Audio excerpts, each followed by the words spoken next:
Radio Shanghai.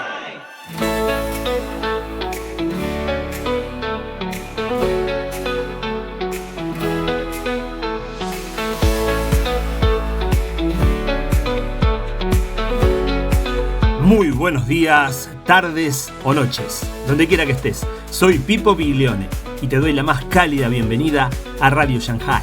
Estás sintonizando el episodio 566 de nuestra octava temporada. Prepárate para lo que viene. Hoy, Fuego Evangélico, desafíos y verdad en la era digital. Unite a Edgar Pacheco y al reverendo Gabriel Burgueño en un diálogo explosivo. Descubre cómo la fe evangélica enfrenta la posmodernidad, desenmascara la posverdad católica y transforma la sociedad con verdad y acción. Escuchá ya y sumate a la resistencia. Toda la música del programa es de Pipo y Banda Ya. Puedes escuchar y bajar su música en el link en comentarios. Si querés colaborar con nuestro trabajo, podés hacerlo a través de Cafecito. También el link en comentarios. Así que ponete cómodo, subí el volumen y empezamos. Soli Deo Gloria.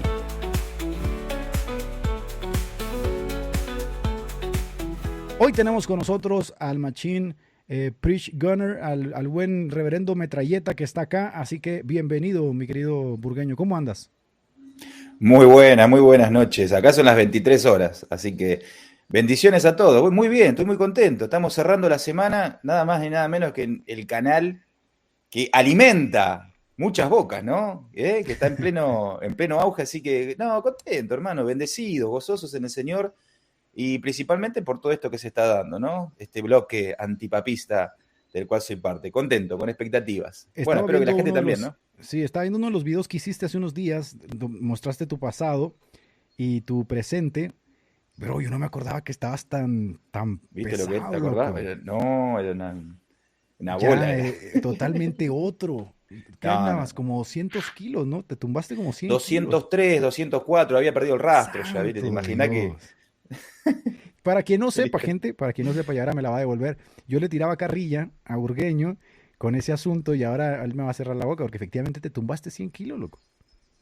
Me tumbé 100 kilos, sí. Pero bueno, es parte... A ver, vos no me tirabas con maldad, obviamente era parte del juego que Era hacíamos, ¿no? muy picante en aquel entonces, ya pasaron 10 Picante. añitos, ya.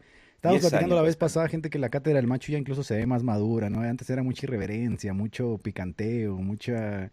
Ya está más centrada, ¿no? Estamos más señores. Vos pensás una Sí. cosa, que la mayoría del público que está presente no tiene ni idea de nuestro pasado de hace 10 años. O sea, si los que te conocieran y que se escandalizan o que salen con la credencial de policías de la moral, vos siempre, antes que estuviera el stream, que tenías páginas de Facebook, siempre eras un tipo que generabas esto, ¿no? Hates y generaba... Jovel te sigue Jovel es como tu némesis de Jovel hace... 10 años, el pleito con Jovel.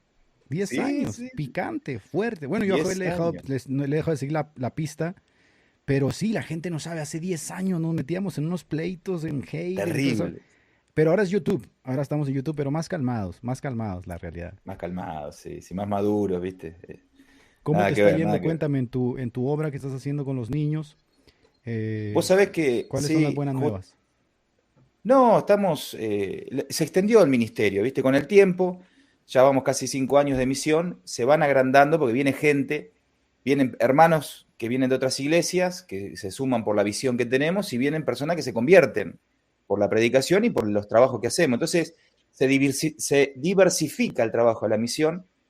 Seguimos trabajando con niños, con adolescentes, pero también como que se abren nuevos ministerios, ¿viste? Como el del basural, que hoy estuvimos, creo que mandé un video hoy, donde vamos, después se abrió, ahora estamos con los talleres de masculinidad.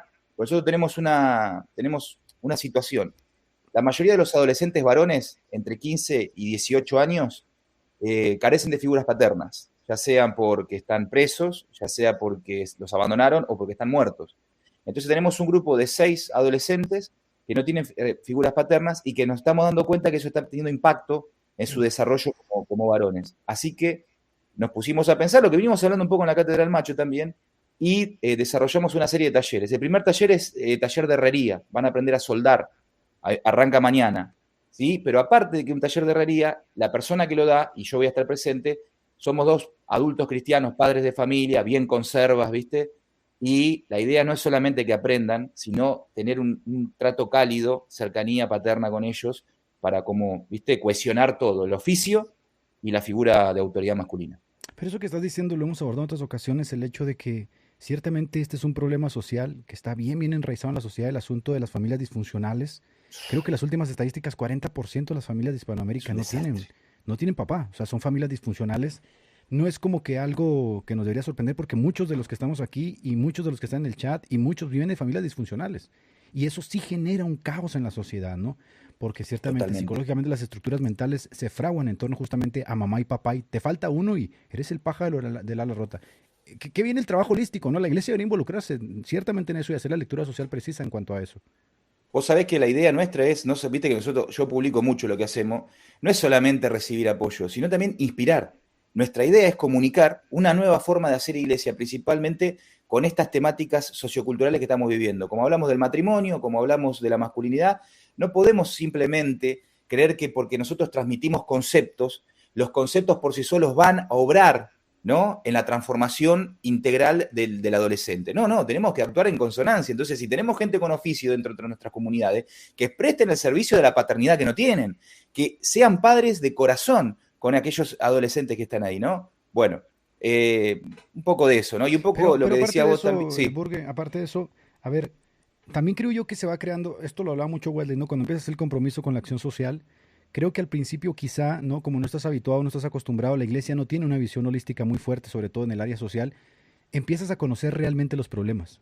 O sea, te vas dando cuenta del niño que se acerca y dice, no tengo papá, no tengo que comer, me pasó esto en la casa. Totalmente. Y esa vinculación te fuerza a hacer iglesia, o sea, hacer iglesia más allá de lo que es el sermón, más allá de Totalmente. vamos a darle de comer a este niño, vamos a darle de vestir, vamos a darle... Y yo creo que a la iglesia como que le falta esa parte, porque ciertamente se ha abocado mucho más al evangelismo, y ahorita vamos a hablar de eso, se ha abocado mucho más al evangelismo, al ganar el alma, pero no al ayudar a la persona en todo su conjunto, ¿no? O sea, darle de comer, vestirla, satisfacer sus necesidades, por supuesto.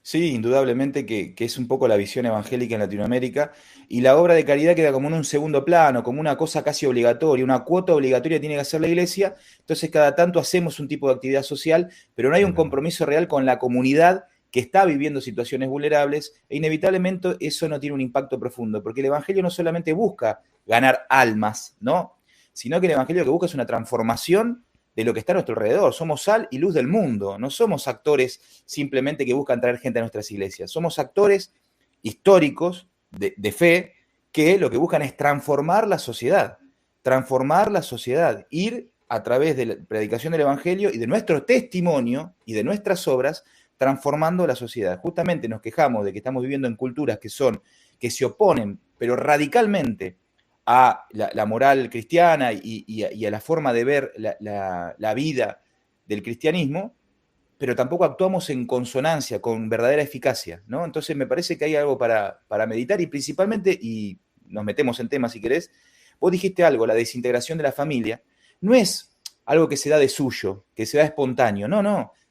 La desintegración de la familia es parte de un plan, es parte de una ingeniería social que genera personas inestables emocionalmente, sin un marco de referencia que los proteja, los cuide y que les brinde cierta seguridad emotiva, psicológica, material. Entonces se crean generaciones dependientes, consumistas, débiles mentalmente, débiles emocionalmente, y eso es justamente lo que el sistema busca. Por eso el cristianismo representa el último bastión de resistencia ante una ruptura total del orden preestablecido, de lo que se llama el status quo. ¿Por qué es el último bastión? Porque todavía representa a la familia como el núcleo de la sociedad, representa a la familia como el núcleo de justamente una sociedad sana y una sociedad equilibrada. Entonces, no es meramente arrabasalla, rabacanda, no es eso, hay mucho más, y por eso es que es necesario también estos canales que hacen apologética, pero que también tienen pensamiento profundo. Fíjate, acabas de decir algo, yo creo que podemos introducirnos al tema con eso. Acabas de decir algo que yo he venido abordando y creo que lo has abordado tú también, lo abordamos en los diferentes canales. Y es que efectivamente cuando hablamos, por ejemplo, de la religión, ¿no? Como apostándole un orden de sociedad que se mimetiza en el tejido social, ya sea catolicismo, ortodoxia, protestantismo, mundo evangélico, todos tienen alguna visión de la realidad y cómo se van a interactuar con ella. Nosotros, por lo menos como evangélicos, interactuamos primero con una catarsis que se da con la salvación, ¿no? una catarsis, Sí. un punto de inflexión que nos orienta, nos dice, mira, eras esto, ahora eres esto. Basado en lo que ahora eres es como vas a vivir, ¿no? En el catolicismo se da un poco más de tienes que ir haciendo cosas para ir teniendo una suerte de certidumbre post-mortem, de que te vas a quedar justificado a través de los sacramentos, etcétera, etcétera. Pero a ver, quiero tocar este punto porque ciertamente quizá no te lo he preguntado, pero tú hiciste una transición ahí interesante porque una suerte de simbiosis entre luterano, pero también esa parte social pentecostal vivificante, ¿no? Y la integraste dentro de tu dinámica y mucha gente dice, no, eso es imposible, ¿no? Ese tipo de No, eclecticismo no sirve, ¿no? Y hay que hacer... ¿Qué puedes decir de eso, no? Porque es interesante, una suerte de luteranismo pentecostal. totalmente. Lo llamo de esa manera porque es lo que es, porque la gran parte de mi identidad, cuando hablamos de identidad, hablamos de que hay un tiempo bastante grande donde yo viví el pentecostalismo, me adentré en el pentecostalismo, me eduqué en el pentecostalismo y trabajé ministerialmente en el pentecostalismo, que fueron 10 años. Indudablemente eso te performa, Te marcó. te da una visión de la vida, te da una visión de todo, ¿no? Ahora, después en mi transición, justamente qué es lo que le pasa a estas personas que vamos a analizar hoy, Exacto. uno se encuentra, llega un momento, principalmente en la era que vivimos de la hiperinformación, que estamos expuestos a conocer cosas que capaz que nuestras iglesias no se decían. La historia de la iglesia, como término general, es principalmente lo que capaz que nos mueve un poco los eslabones, ¿no? O el piso, porque nos encontramos, claro, hay una historia de la iglesia, hay 2000 años donde las cosas fueron cambiando, mutando, desarrollándose, pleitos, contiendas, reformas, cismas, bueno. E inevitablemente también nos encontramos con que los padres apostólicos, los apologéticos, que tenían ideas muy diferentes que quizá a la que tiene el etos evangélico duro o el evangelicalista. Entonces, cuando uno se encuentra con eso, inevitablemente siempre entra como una especie de crisis, o llámeselo de otra manera, de identidad, ¿no? Porque uno se mira ahora y dice, che, qué distante que estamos de todo esto que pasó en los primeros siglos. Entonces, muchos transicionamos hacia la reforma. Nos encontramos con el pensamiento calvinista, nos encontramos con la patrística, Yo creo y ahí en la reforma, sí, qué buen punto, déjame, perdón que te interrumpa, porque ciertamente acabas de tocar los puntos que a mí me encantan. La primera es que ciertamente yo cuando estudié el seminario bíblico, el término iglesia se entendía en el término iglesia pentecostal, o por lo menos en ese claro, conjunto. Ir más allá había como una suerte de reticencia, porque sí, si bien los bautistas son nuestros hermanos, están equivocados y errados, sí, la iglesia somos nosotros. Y en un segundo momento, cuando uno empieza a abrirse, uno no se abre a la iglesia, ¿no? A la catolicidad o por lo menos a la patrística. No, uno se abre al calvinismo para empezar, ¿no? Voy a empezar ahí a leer un poquito de Calvino, John Piper, Paul Washer, Scott. claro. Pero cuando ya uno empieza a meterse más, yo creo que esto es lo que le falta a muchos que supuestamente se hacen católicos, es que empiezas a ver la gran riqueza que llega a ver justamente, no solamente en el pensamiento reformado protestante evangélico, sino la gran riqueza intelectual y espiritual que puedes aglomerar en tu propia vida y en tu propia iglesia, que creo que es lo que, a ver, muchos, perdón, lo que te interrumpí, tratando de hacer esa transición terminan en el papismo. Claro, pero porque saltan procesos. Porque los procesos de estos personajes, sujetos, personas que estamos por analizar y que vamos a hablar, son personas que inevitablemente somos todos hijos de la posmodernidad, ¿sí? Acá los que no me digan que no, yo no, no. Uno puede ser conservador por convicciones, pero inevitablemente está adentrado en la posmodernidad. Inevitablemente la posmodernidad nos ha comunicado formas de comprender la vida, de relacionarnos, y el emotivismo es uno de ellos. Entonces vos te das cuenta que las conversiones de estas personas son profundamente emotivistas. ¿Por qué? Porque ellos dicen y adhieren cuando empiezan a compartir su testimonio que es una profunda convicción teológica la que han recibido, y eso es mentira, porque, no, por ejemplo, los ves que no tienen formación en metafísica, lo ves que no fue un camino metafísico el que ellos empezaron a desarrollar para llegar entonces a través de los conceptos del realismo filosófico a la verdad como concepto. Son puramente emotivistas, ¿no? Porque me convierto porque vi una hostia sangrante. O me convierto porque un día entré a una misa y vi que era tan sacro, tan elevado lo que pasaba allí que me traspasó el alma, ¿no? Una cosa así. Sí, mete tu bocadito ahí que Pero, estaba. a ver, pero de alguna otra forma pasas de una suerte de emotivismo que se fraba justamente en esas comunidades pentecostales, incluso neopentecostales, a otra suerte de emotivismo, ¿no? De la Claro. hostia sangrante, el incienso, la campanita, pero en realidad no hay un proceso intelectual que te ayude como a dirimir y decir, esto sí, esto no, esto sí, esto no. Porque fíjate, Burgueño, la otra vez entró un Sí, católico acá con nosotros y me dijo, yo me hice católico papista leyendo a los padres. Le dije, ¿cuáles padres leíste? claro. No, pues leí a Justino. A ver, ¿qué leíste de Justino? Mencióname una de sus obras. Y me mencionó unas frases de Justino. Entonces, ¿qué pasa? Que hay tan poco cimiento, tan poca construcción dentro de su quehacer teológico, que ciertamente, a ver, yo no puedo negar que a algunas personas les fastidie en cierta medida, ¿no? La exacerbación que están los cultos neopentecostales, pero de ahí a brincar el papismo, sin, como tú dijiste, sin el realismo teológico, sin el bagaje filosófico, sin siquiera tener la cadencia apologética, es una locura total. Estás sacrificando muchísimo en el camino. ¿Sabés por qué? Por varias razones. Ahora nos vamos a meter capaz que en lo más intelectual, pero por dos razones principales. Primero, lo que dijimos anteriormente, no hay un camino realmente filosófico-teológico a través de la metafísica que necesariamente la necesitas para entender la dogmática católica. Entonces son conversiones que se dan en un proceso de un año, ponele. En un año, ¿quién puede tener las riquezas metafísicas para poder comprender entonces todo el bagaje, para poder decir y declarar, yo fui convencido por la verdad de la iglesia? Claro. ¿Te das cuenta? Bueno, estamos hablando de una iglesia, guste o no, milenaria, indudablemente, que tiene una trayectoria teológica muy profunda, que conocer la dogmática católica te lleva mucho tiempo. Así que estas conversiones, que son como una especie de fe y razón, son mentiras, son profundamente emotivistas. Y lo segundo, que la adhesión a una espiritualidad o a una religión no se da meramente por el convencimiento racional, porque si no sería racionalismo.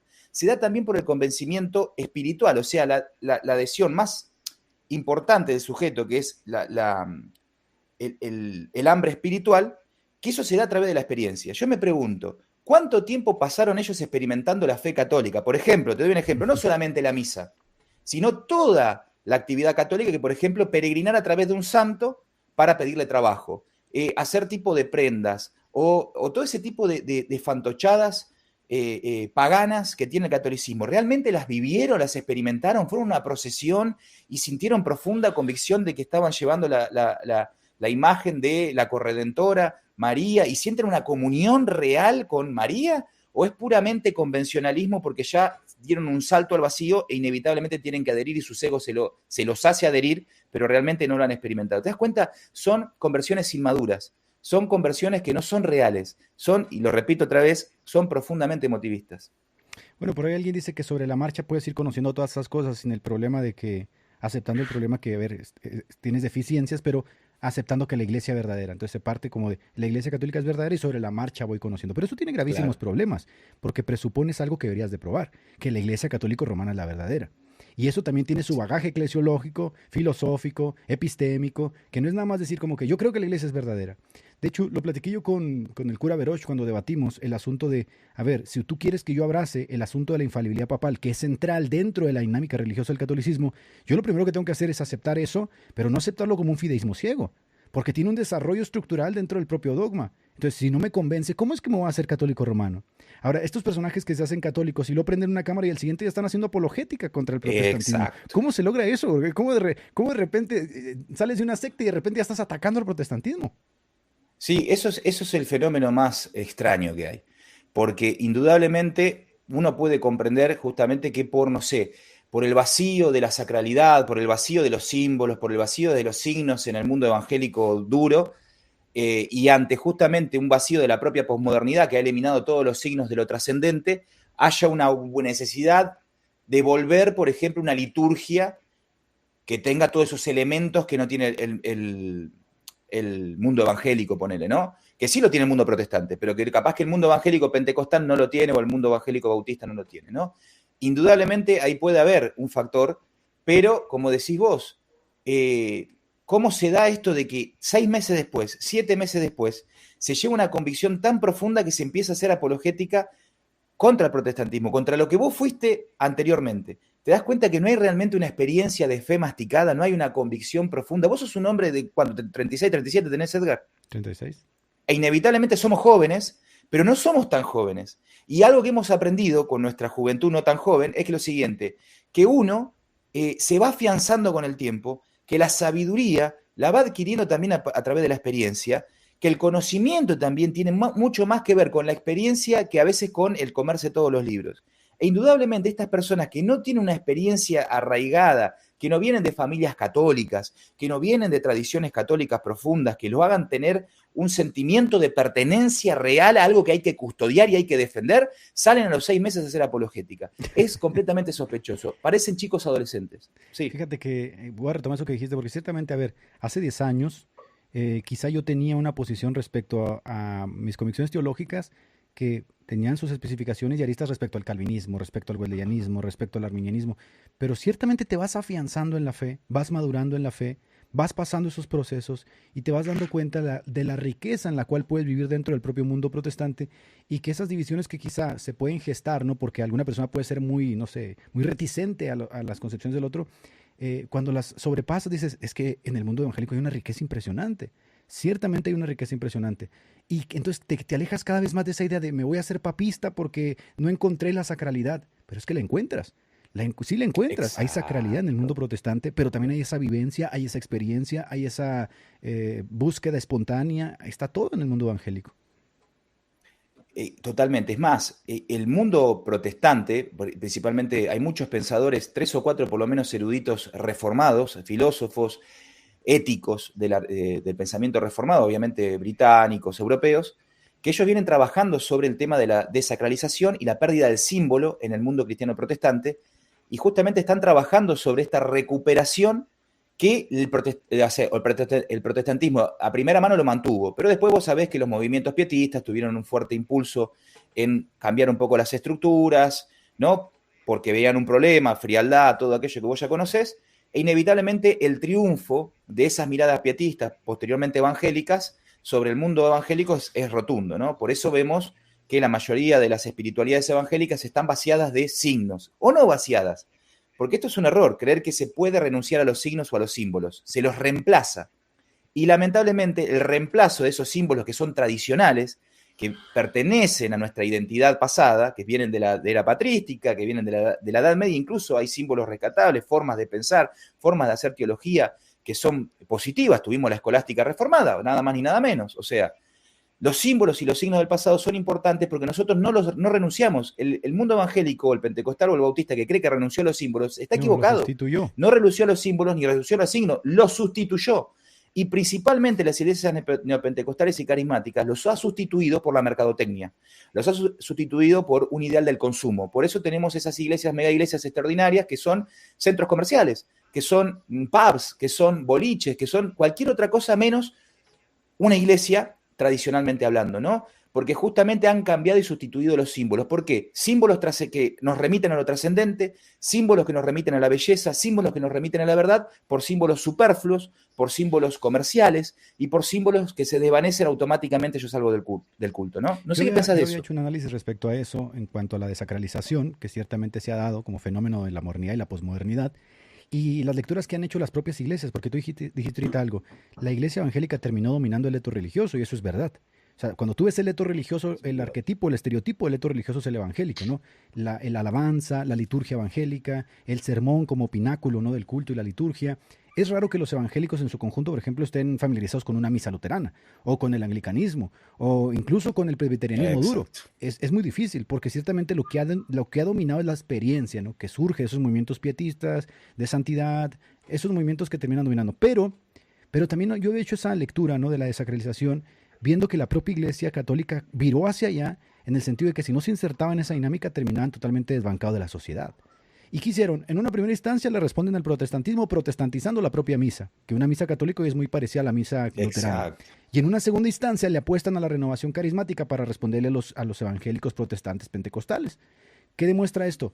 Que, a ver, la vitalidad del mundo evangélico, aunque carece de estos elementos simbólicos, ¿no?, porque han sido sustituidos, sigue latente ahí. Imagínate si recuperan gran parte, ¿no?, como los movimientos de convergencia que agrupan ya las grandes partes de los concilios, la grande sacramentología, la teología reformada y la vivencia pentecostal. Tienes una bomba, papá, porque atajas todo. Claro. Pero aparte que vos atajás algo muy importante, que esto lo tienen que analizar los hermanos que se dan al pensamiento dentro del pentecostalismo y que se dan al pensamiento dentro del mundo bautista, que creo que cada vez son más, y eso es algo para celebrar.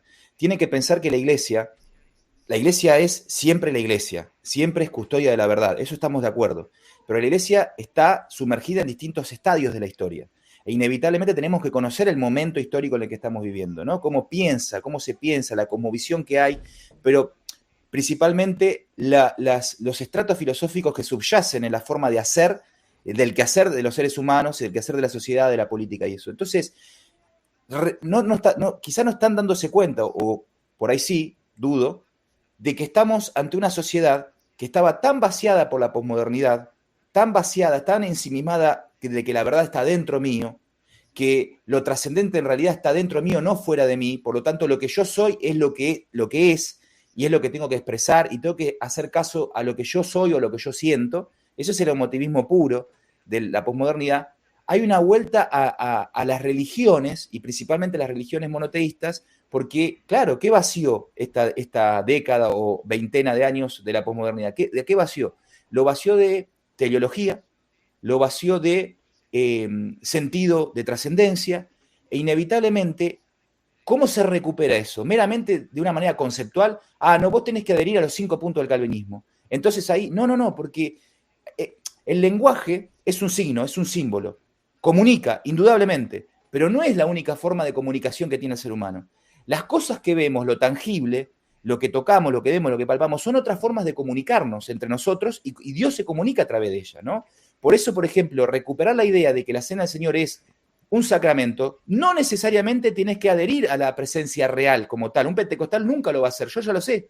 Pero sí recuperar la idea de que es un sacramento, no es meramente compartir un vasito de jugo de manzana con un pancito de pan completamente en un ambiente que nada que ver tiene con la sacralidad de ese momento.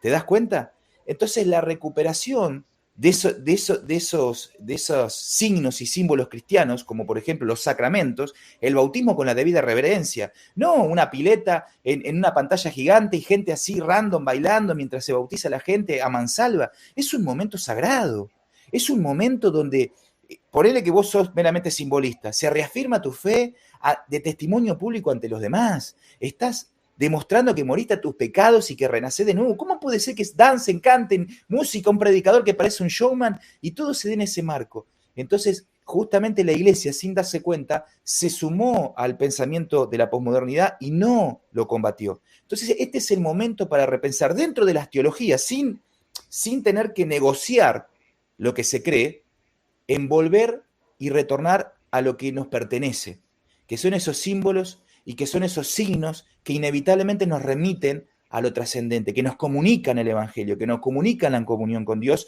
pero de una manera sacra, de una manera santa y de una manera que tenga conexión con nuestro pasado. Esto se puede hacer y es necesario, porque justamente estas conversiones que ahora vamos a analizar, indudablemente nos demuestran que se van emotivistamente a esos lugares solamente porque la misa los impactó y les hizo tener una conexión emocional, puede ser espiritual, con el pasado. Se sintieron que estaban entonces en la iglesia Yo creo verdadera. que puedo sumar dos cosas a eso. Ciertamente lo que estás diciendo, también yo lo he abordado en la clase de mística y posmodernidad, respecto al término que Pablo utiliza para referirse a esa visión religiosa en su conjunto, no individual como vendría siendo el proscuneo, la latría, que es esa inclinación intelectual e interna de adorar a Dios, sino la eusebia, ¿no? Que es en su conjunto cómo ve el hombre la realidad en la cual se desenvuelve. ¿Cómo interpreta el hombre la realidad? Bueno, para todos los antiguos la realidad era religiosa en sí. De hecho, Max Weber lo ve como una realidad, en la Edad Media, la realidad mística que se rompe con la modernidad. Pero también es cierto, creo que, hay dos extremos. Está el extremo de ese movimiento neopentecostal, carismático, desacralizado, que no es que no tenga símbolos, los ha sustituido por elementos netamente de la mercadotecnia del capitalismo. Y está el otro lado, que es esa iglesia católico medieval con misa en latín, ultra sacramental, que se distancia totalmente del pueblo, y en esos dos extremos es donde se quiere militar, porque a ver, cuando tú hablas con el católico romano cree que la respuesta para los problemas de la sociedad es tener misas en latín, es tener al papa vestido de rojo con la triple corona y sin darle la cara al pueblo. Bueno, esa es la forma en que ellos quieren retornar, que es la visión de los ultra ortodoxos, no ultra conservadores. Por otro lado, los neopentecostales, que son los grupos que más crecen, los neocarismáticos, se distancian cada vez más de lo sacro, de la eusebia, de la visión que tienen que tener hacia la realidad en un tono religioso. ¿Dónde estaría el punto de equilibrio? Yo creo que el punto de equilibrio, desde mi punto de vista, se puede dar en dos vertientes. Primero, entender que la experiencia en las comunidades evangélicas ha sido algo que ha sumado muchísimo, porque la experiencia le marca al individuo un punto de inflexión y lo orienta y le da sentido de pertenencia y orientación para ir adelante. Y segundo, creo que estas comunidades pudieran recuperar los elementos de la eusebia sagrados y decir, a ver, estas cosas no se negocian, estas cosas las dejamos aquí porque estas cosas son sagradas, para crear la arquitectura mental y psicológica de que efectivamente no eres un perro más de la calle, o sea, eres alguien especial. He dicho la palabra parroquia, que viene del griego, eran esos lugares donde los romanos asentaban ese lugar y decían, este lugar es romano, que vienen siendo de las embajadas. Claro. ¿Te das cuenta? Vos ¿sabés en quién lo ves a esto? Porque la iglesia, los latinoamericanos nos miramos mucho a nosotros mismos y nos vemos afuera. Los pentecostalismos, por ejemplo, de las iglesias afroamericanas, no carecen de estas situaciones. Si vos ves mucho de los pentecostalismos de las iglesias afroamericanas, por ejemplo, el ministro tiene una especie de alba, tiene una especie de estola o tiene una especie de vestimenta, el coro también participa de un color, un morado, ¿no? Y son pentecostales con una estructura y unos templos que son adecuados a la cosa, con maderas, luces tenues, ¿no? La arquitectura también tiene una razón de ser, ¿no? La centralidad del púlpito, y que, por ejemplo, en los momentos de la comunión, con el sacramento de la cena, tienen una reverencia debida, o sea, pero también adhieren su propia forma de hacerlo, ¿no? Que ellos bailan, cantan, cosas, pero mantiene una sacralidad. Entonces, y los bautistas también, vos fíjate que en Norteamérica los bautistas mantienen una línea estética, porque lo que estamos hablando acá es también los signos que estamos mencionando nosotros, también tiene que ver con una cuestión estética, tiene que ver con una cuestión de lo que representa la cosa, ¿no? Lo que nos representa la cosa. Entonces, hay incluso iglesias bautistas tradicionales que tienen esa estética que justamente le hace a esa iglesia ser una iglesia y no cualquier otra cosa, o confundible con cualquier otra cosa. Y eso inevitablemente es importante, porque yo cuando entro a la iglesia me doy cuenta que estoy en una iglesia, Claro. ¿no? Me doy cuenta que estoy en un lugar donde allí está lo sagrado, donde allí se predica el evangelio, donde allí se comparten los sacramentos, donde allí está la comunión con el Espíritu Santo.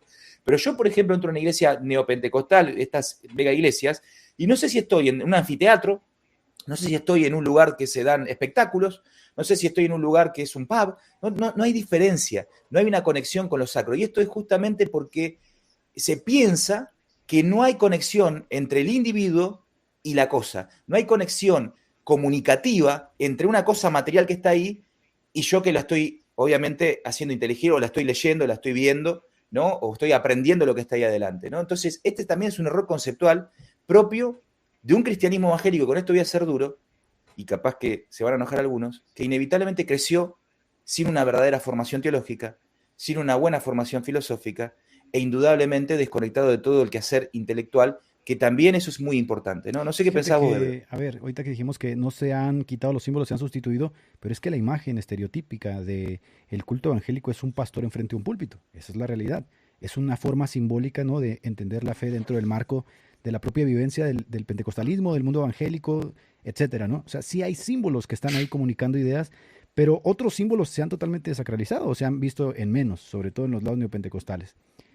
Cuando volteo al otro lado, ¿no?, y digo, veo a estas personas que dicen, yo me convertí al papismo porque en la iglesia donde yo estaba nunca se nos enseñó, puede ser que tengan algo de razón. ¿En qué sentido? Vamos a poner dos casos, o tres casos, si te parece. A ver, pongamos el caso de Hugo Delgado, él viene de la nueva era. A ver, el contacto con la nueva era, ¿no?, de esa visión espiritual, abstracta, rara, a la transición del catolicismo, por supuesto que le va a dar un sentido de pertenencia mucho más sólido y filosóficamente mucho más sólido. Si de ahí pasamos a Santiago Alarcón, él viene de una secta unicitaria donde niegan la Trinidad. Pasa a la verdad, ¿no?, de los padres de la iglesia, donde se encuentra con la Trinidad y dice, no, pues obviamente aquí está mejor. Veamos el caso de Luis Lisboa, que supuestamente era presbiteriano, ¿no? El presbiterianismo de Luis Lisboa él mismo lo ha confesado. O sea, presbiterianos que se peleaban, que se brincaban la confesión, etc. Entonces, sí puede ser que haya personas que tengan una suerte de celo o intenten buscar la verdad y terminan en Roma malamente, ¿no? Porque las iglesias evangélicas también no se están tomando en serio esta parte de decir, oye, aquí tenemos que empezar a hacer el trabajo. Y aquí te la dejo, Rey, a ver qué piensas tú. Yo pienso, porque estaba viendo algunas de las cifras, ¿no?, sobre todo en el asunto de los boomers y los millennials y los centennials. Ya lo habíamos tocado la vez pasada. CNN sacó un documental hace poco donde dice que ciertamente muchos millennials y muchos centennials no tienen, por ejemplo, acceso a la vivienda o acceso a un seguro médico, etcétera, porque los boomers gestionan las leyes que benefician a los boomers, no benefician a los millennials y los centennials. Creo que en el ámbito religioso es algo igual. Los pastores que están en la línea hoy de frente son pastores que son boomers. Ellos no van a ceder ni un milímetro para que los nuevos millennials, los centennials, que vienen empujando fuerte en la pastoral, en el ministerio, digan, vamos a cambiar esto. No, esto no se mueve, papá. Esto así se queda. ¿No crees que por ahí está el problema? Pero lo pienso tal cual lo decís vos, pero tienen un problema los boomers, que es un término re posmoderno, ¿no? Los boomers tienen un problema. Ya los jóvenes no son los jóvenes de antes. Los jóvenes de ahora no son sumisos. Los jóvenes de ahora forman criterios y tienen mucho más acceso al conocimiento que antes. Indudablemente falta el bagaje de vida y de experiencia, que inevitablemente los boomers se lo podemos reconocer, que estamos hablando de las personas adultas, principalmente, que están anclados a una mirada antigua de las cosas, es más, están desorientados en la realidad que están viviendo. No saben cómo llevar sus iglesias y te das cuenta de esto, principalmente por la gran posmodernidad y no se dieron cuenta. No se dieron cuenta, pero escucha esto. Vos fíjate que uno de los grandes problemas que tiene la iglesia evangélica hoy es la siguiente: los hijos de los creyentes no se quedan dentro de las iglesias. Y eso es una pregunta, uno que va a decir, no, lo que pasa es que es la época, es la cultura. Mira, la época y la cultura estuvo durante 2000 años del cristianismo. Y los padres siempre tuvieron tensiones con los hijos. La otra vez veía que encontraron unas tablillas, no recuerdo si sumerias, unas tablillas muy antiguas, que era una carta de un joven a su madre, porque le reclamaba a su madre, este joven, adolescente, de que la madre siempre le daba vestiduras pobres y sus amigos tenían vestiduras nuevas siempre. Y que ellos teniendo plata, ellos lo hacía pasar vergüenza delante de sus amigos, ¿no? O sea, que eso demuestra que la tensión entre adolescentes y padres ha estado milenariamente, que no es una cuestión nueva. Bueno, entonces los problemas entre padres e hijos siempre tuvieron. Siempre fue difícil llevar a nuestros hijos a la fe, pero indudablemente el fenómeno que se da hoy de la no continuidad de la fe de nuestros hijos tiene que ver justamente con un problema que la iglesia y sus líderes, principalmente, vamos a decirle los boomers, no comprenden el marco en el que están viviendo, no están abiertos a comprenderlo y a cambiar las cosas que tienen que cambiar, e inevitablemente se presentan a través de una especie de moralidad ética espiritual como personas que frenan justamente la capacidad que tiene la iglesia de reverse a sí misma, reformarse a sí misma. Muchos de estos son reformados incluso, ¿no? Reformarse a sí misma y justamente presentar dentro de la verdad y dentro del paradigma del evangelio una iglesia capaz de confrontar y enfrentar las tentaciones que sufren nuestros jóvenes hoy. Fíjate qué es lo que pasa, y justamente es la evidencia, pero no se quieren hacer cargo. Prefieren estar después de policía moral de los demás, ¿no? A ver, el estereotipo que se fragua en la mente del boomer inevitablemente, porque está atravesado justamente por su propia forma de entender el mundo, como lo vamos a estar nosotros, tú y yo, cuando estemos viejos, inevitablemente. La forma en que el boomer está atravesado por estas realidades es el joven no tiene la capacidad ni intelectual, ni moral, ni la edad para hacer o comprender lo que yo estoy haciendo. Entonces hay un estereotipo del joven, que yo lo viví cuando fui pastor de jóvenes. Hay un estereotipo del joven es estúpido per se. Si tú le sueltas al joven a hacer algo, lo va a destruir. Entonces hay como una suerte de brecha en la que no se puede confiar en los jóvenes o en los centennials porque estos tíos no están preparados intelectualmente. Pero eso es un error. Esa es una lectura imprecisa de una generación que efectivamente está mucho más preparada en muchos campos que ellos. Entonces, ¿qué pasa? Muchos de estos jóvenes, basados en esa preparación que han ido adquiriendo, han ido moldeando también su vida espiritual, han ido creciendo y madurando y no tienen la oportunidad. Y no tienen la oportunidad, aunque tienen el celo y el deseo de ayudar a la iglesia, impulsar a la iglesia, a hacer estos cambios que tú y yo estamos diciendo, no se les da la oportunidad, porque el estereotipo lo manejan los boomers. Y los boomers dicen, no, ese no es cristiano 24/7, los jóvenes son estúpidos, yo tengo 55 años, 70 y pasé por aquí, pasé por allá. Sirvo hace 30 años de pastor, entonces ¿qué me va? Entonces ese estereotipo que no lo han soltado, que espero también no nos pase a nosotros, porque los centennials o los brócoli que nosotros vamos a dejar como transición, a nosotros también nos va a atravesar esta realidad. Nos está atravesando de forma muy, muy potente ahorita, por ejemplo, con la inteligencia artificial, que pasamos de la revolución industrial a la inteligencia artificial, ya nos hace interactuar con la realidad de formas muy cambiantes. Entonces, cuando hablamos de este tema, Peño, y empezamos a decir, mira, a la iglesia pentecostal le faltaría esto, pudiéramos hacer esto, sí, pero ¿quién lo va a hacer si los que están al frente son los boomers? Claro. Bueno, pero mira, acá entra algo importante. Y a ver si con esto entramos en el tema que queremos entrar. Hoy, indudablemente, la iglesia sí va a tener siempre la iglesia local, ¿cómo es que le dicen ustedes? Bueno, no me acuerdo. El chiringuito, ¿no? ¿Cómo que le dicen? Chiringuito. El changarrito. Esta está buena sí, también. Chiringuito. El changarrito siempre va, el chiringuito acá, me parece que es lo mismo. Bueno, va a tener siempre su relevancia. Pero indudablemente ahora lo que se cocina en las redes sociales es indiscutible. Es indiscutible. El poder que tienen las redes sociales y principalmente el streaming, justamente como una herramienta, como un arma para seguir comunicando, para seguir transmitiendo el evangelio, pero también para proponer estos cambios, es indudable. Por eso tenés un montón de centennials y de brócolis que siguen a tipos como nosotros, que somos más grandes y que en realidad muchos no los entendemos, hasta a veces nos dan un poco de bronca sus actitudes, pero indudablemente encuentra en nuestra voz justamente un bastión de resistencia a los boomers que no están abiertos a nada. ¿Te das cuenta? Y estas nuevas formas justamente de comunicar, estas nuevas formas de vivir la fe también y de experimentar la fe, son las formas que están y son las formas que evidentemente Dios también está utilizando, ¿no? Entonces vemos que incluso son reticentes a esto también. Quieren traer la vida de la iglesia local desde su concepción a las redes sociales, ¿no? O sea que, de alguna manera, y esto no quiero parecer tan duro, pero quieren traer justamente una especie de muerte espiritual también a este lugar, ¿no? Y bueno, no se lo vamos a Fíjate permitir. que acabas de decir algo, Burgueño, que es muy interesante. Y creo que hiciste una lectura muy precisa. Y esa lectura se la había escuchado yo, por ejemplo, a Jalife, que es una persona de 80 años, no sé cuántos tenga, y dice, la mayoría de la gente que me sigue son millennials y centennials. La razón por la cual sucede esto, y creo que le acabas de atinar a eso, es porque ciertamente, a ver, el centennial carece hoy de poder adquisitivo. No ha llegado todavía al clímax del poder adquisitivo. Muchos de ellos no están casados y muchos de ellos no tienen voz y voto ni en sus iglesias ni en la sociedad. Muchos de ellos han de estar ahorita en los 18, 20 años, que ciertamente son vistos en la sociedad en su conjunto como niños todavía. O sea, el estereotipo clásico que el boomer estableció y que marca la pauta. Ellos son disruptivos, quieren empujar, quieren ir adelante, quieren hacer cambios, pero no tienen las capacidades, ni el poder adquisitivo, ni la voz, ni el voto, ni nada. Vienen a las redes sociales y encuentran por primera vez una representación de que tienen voz y voto. Pueden hacer sentir su voz en el chat. Y luego hay alguien que piensa igual que ellos y que reverberiza esa voz que ellos quieren y no pueden, ¿no? Entonces cuando nosotros decimos, no, los boomers están pudriendo, ¿qué van a decir ellos? Sí, son los boomers. Pero es que sí son los boomers, no es una mala lectura. Porque, a ver, cuando nosotros vemos los cambios sociales, en estas transiciones que se dan socialmente, efectivamente, cada generación va agrupándose de lo que le pertenece. Nosotros, por ejemplo, quizá ya estamos empezando a heredar gran parte de lo que nuestros padres o abuelos o nuestra familia nos va dejando. Ellos también van a tener que ir a hacer la transición y quizá ellos también van a sentir el mismo celo, ¿no? Y aquí nadie me mueve, aquí nadie me lo quita, yo ya lo logré.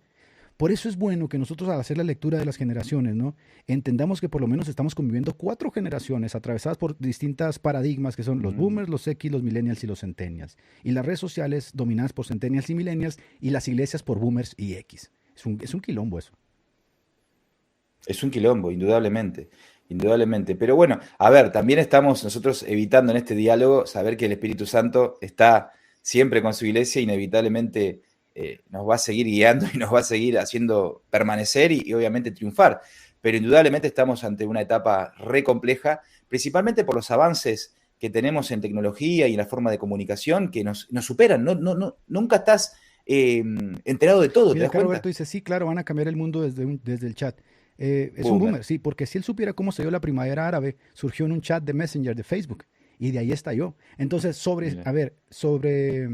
sobreestiman a ellos mismos y sus opiniones sin darse cuenta justamente que las redes sociales son como un megáfono de lo que sucede en su conjunto en la sociedad. Es decir, siempre está, no sé, minusvaloran, ¿no? Minusvaloran al centennial, minusvaloran al millennial, con una suerte de autoridad moral, espiritual, ideológica, intelectual. Pero es una forma de resistencia. Es una forma también de creer que todavía su voz tiene el mismo peso que tenía antes. Entonces también hay una especie ahí de lucha contra sí mismos en esos comentarios, ¿te das cuenta? Indudablemente, por ejemplo, las últimas elecciones en Argentina donde ganó el presidente Javier Milei, no fue una elección donde la militancia de su partido haya utilizado los elementos tradicionales, fue puramente redes sociales. El crecimiento y los votos los consiguió por todo el trabajo que se hizo en redes sociales. Ni la calle, ni la foto con los pobres, ni la foto con los bebés, ni las cosas que hacen los boomers, bueno, rompieron los paradigmas absolutamente. Argentina en ese sentido es un ejemplo de que ahora las cosas cambiaron, muchachos. Sí, desde un teclado podés armar una guerra, podés armar una revolución o podés armar lo que quieras. El poder de convocatoria de las redes sociales es igual o más fuerte del poder de convocatoria en persona, porque a ver, vamos a juntar 800 personas, que es la que estamos conectados. Igual las conectas en vivo, las conectas aquí. Y el poder de convocatoria puede ser tanto más fuerte porque aquí tienen voz y voto mientras están escribiendo. Entonces, si hay como una, no sé, ciertamente es una resistencia en la que desde una palestra moral, intelectual superior, se llega a decir, nosotros no vamos a ceder. Sí, efectivamente, pero esa generación se va a acabar. Y hay 2 cosas. Hay una mala lectura de decir, no, todas las generaciones tienen algo bueno y algo malo. No necesariamente. La Biblia dice que una generación después de José se levantó y no conocía a Dios. Una generación muy mala, muy pesada. Y segundo, ciertamente la Biblia nos manda a aprender de los ancianos, pero también dice que hay ancianos tercos, que no son sabios, sino rencillosos. Y yo pienso que la tensión que se genera hoy en las redes sociales es una tensión que está afuera en la sociedad y que no queremos ver. Y al no querer verla y al no querer atajarla, se va acrecentando y es una bola de nieve. nos va a alcanzar en algún momento a todos. Ciertamente tú y yo tenemos una voz aquí en las redes sociales y no va a faltar que en algún momento explote por acá y explote, la atención es demasiada.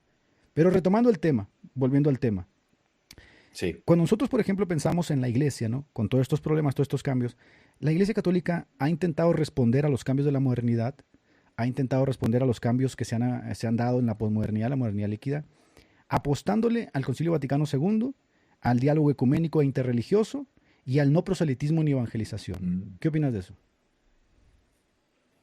Bueno, fue una estrategia.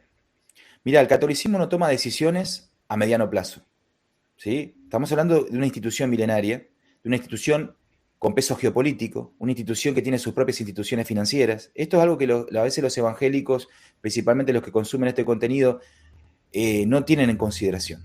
Estamos hablando de un Estado, el Estado Vaticano. Estamos hablando de un actor en geopolítico, un actor financiero. Estamos hablando de una organización profundamente estructurada y que ha sobrevivido al tiempo. ¿Sí? O sea, que eso demuestra que tiene una inteligencia. ¿Y lo logró, Burgueño? Indudable. ¿Logró su cometido con el Concilio Vaticano II, que era revitalizar a la iglesia y insertar en la modernidad? Yo creo que fue un primer paso. Un primer paso para este segundo que están dando ahora. ¿Sí? El primer paso es el siguiente. Obviamente, por eso le llaman el concilio protestante los católicos conservadores, porque de alguna manera entendieron que si seguían bajo los antiguos paradigmas, estaban destinados a fracasar. Leyeron bien los tiempos y entendieron que el protestantismo ofrecía una posibilidad de entender, comprender y ayornarse justamente a las situaciones para seguir creciendo. Eso es indudable, ¿sí? Ahora, abrieron también el panorama, ¿sí? Para infiltrarse. Tengo una brutal ahí, hijo de su- Tirala. Ciertamente, hablando en el mismo sentido de lo que estás diciendo, el Concilio Vaticano II, toda esa generación que vivió el Segundo Concilio Vaticano, una generación de ancianos, la mayoría ya están muertos, y que ciertamente los que se oponen al Concilio Vaticano II son los sacerdotes millennials, ¿verdad? 35, 40 años que hacen la lectura precisa y dicen, No. rayos, no, este concilio no sirvió para nada, porque quien lo dirigió fueron los boomers. Nos engañó. ¿Lo ves? Claro. Bueno, pero indudablemente, te digo, no hay planificación a mediano plazo, hay planificación a largo plazo. Esta fue podemos decir que es la primera parte de un plan. ¿Cuál es el plan? El diálogo ecuménico, cambiar el lenguaje, decir los protestantes ahora son nuestros hermanos, nosotros, bajarle el tono a la diatriba, es justamente bajarnos las defensas a nosotros. Y esto es así, hermano. Es así, porque ellos entendieron de que el protestantismo estaba avanzando. Vos no te olvides que hubo durante la década del 50, 60 en adelante, durante la Guerra Fría principalmente, una tensión muy grande entre el mundo occidental y el oriental, que se trasladó incluso a los términos religiosos, con, por ejemplo, los jesuitas y la teología de la liberación. Entonces, y vos fíjate que dentro del catolicismo tenía las dos corrientes. Tenía una corriente más de derecha, principalmente representada por el Opus Dei, y una corriente completamente marxista, que eran los jesuitas que venían con la teología de la liberación. Fíjate que ellos siempre tienen elementos para todos. Y se infiltran y justamente actúan dentro de los estados justamente con estos tipos de ideología. Pero más allá de eso, te bajan las defensas, porque bueno, vamos a dialogar, somos todos hermanos, las diferencias las podemos dejar de lado, vamos a debatirlas si quieren, todo con un buenismo, que inevitablemente el cristianismo protestante fue también cediendo de alguna manera y fue mostrando sus metodologías, ¿sí? Vos fíjate una cosa, que por ejemplo ahora con el movimiento carismático, indudablemente, el movimiento carismático es una representación del pentecostalismo dentro de la Iglesia Católica, ¿sí? La música, las formas de liturgia, la sanidad, los milagros, es justamente adherir los elementos del pentecostalismo a la espiritualidad católica. Entonces, fíjense que no somos tan distintos, al fin y al cabo, ¿no? Pero ¿quién tiene más que perder, ellos o nosotros? Nosotros, porque nosotros no somos esa institución hegemónica y monolítica que tiene un Estado, que tiene una inteligencia, que tiene un poder financiero, que tiene una estructura sólida a nivel mundial. Nosotros somos lo que somos movimientos, ¿no? que conviven, que subsisten, pero que entienden que su unidad es espiritual, ¿sí? Entonces nosotros tenemos que perder. ¿Por qué? Porque ellos lo que están buscando es una especie de contrarreforma camuflada. ¿Te das cuenta de lo que voy? Entonces el Concilio Vaticano es el preámbulo. Nos bajan las defensas, empiezan a entrar en diálogo con nosotros, nos copian algunas cosas de la teología, nos copian algunas cosas de la hermenéutica. Vos fíjate lo que hace el Concilio Vaticano II con la Dei Verbum. Ya 100 años antes, o 120 años antes, el protestantismo fue el fundador del método histórico crítico, ¿sí? Que eran los liberales, los teólogos liberales, ¿viste? Los modernistas, todo. Bueno, 120 años después, 100 años después, el Concilio Vaticano II termina adhiriendo, de la Dei Verbum, la metodología del método histórico crítico. También. ¿Te das cuenta? Aflante Espíritu también lo hace, ¿no? Cuando estaba condenada anteriormente la modernidad y cuando estaba condenada estos enfoques hermenéuticos también por el magisterio de la Iglesia. E indudablemente, entonces, los tipos entienden que el protestantismo tiene algo para dar. No nos pueden combatir de la manera que nos quisieron combatir, no nos pueden eliminar, e indudablemente lo que buscan es infiltrarnos. Y que lo que buscan no solamente infiltrarnos, sino lo que buscan es lo siguiente: contrarrestar el avance del protestantismo en Hispanoamérica. Porque recordemos que para el catolicismo, Hispanoamérica y África son los dos tesoros. ¿Por qué? Porque en Europa han perdido completamente el territorio, han perdido completamente el etos religioso de Europa. En Oriente está la ortodoxia. En Estados Unidos es un país profundamente protestante, su cosmovisión es una cosmovisión protestante, ahí el catolicismo nunca va a tener nada para hacer. Entonces los últimos dos bastiones que ellos tienen son África y Hispanoamérica, que obviamente, como lo dice el título, inevitablemente venimos del Imperio Español, que era profundamente católico.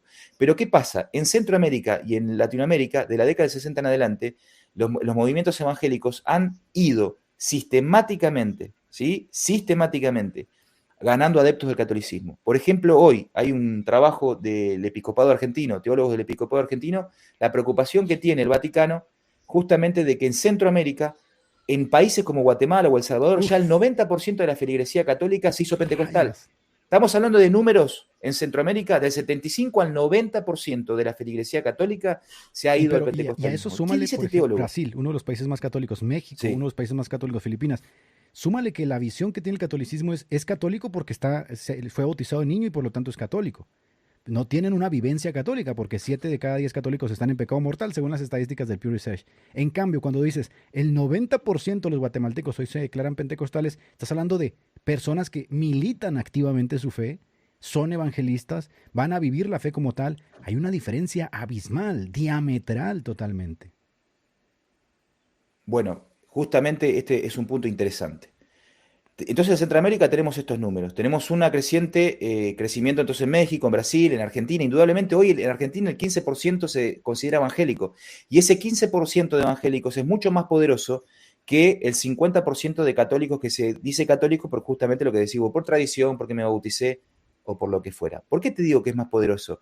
Porque justamente los sectores políticos están cada vez más cerca del mundo evangélico y cada vez más distanciados del etos católico, porque allí no pueden realmente, no encuentran grupos que realmente expresen su fe, vivan su fe, sino que saben que hay una fe líquida, digamos, ¿no? Pero en los evangélicos encuentran un núcleo duro y encuentran un núcleo militante. ¿Por qué?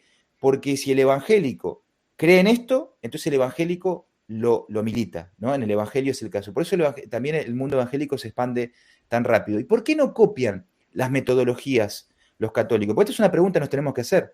¿Por qué los católicos no copian las metodologías protestantes o evangélicas? Justamente por esto que acabas de decir. Porque en realidad no tienen una feligresía comprometida.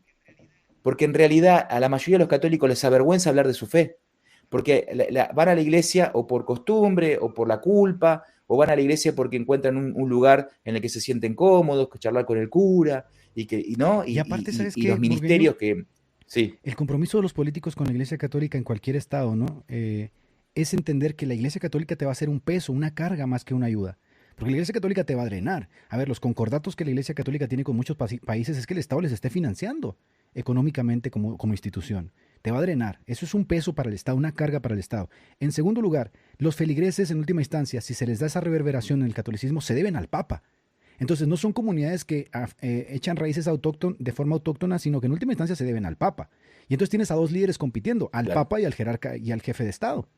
En cambio, en el mundo evangélico es mucho más fácil porque las comunidades echan raíces desde ahí. La iglesia que está en Argentina, la iglesia que está en México, la iglesia pentecostal que está en Brasil.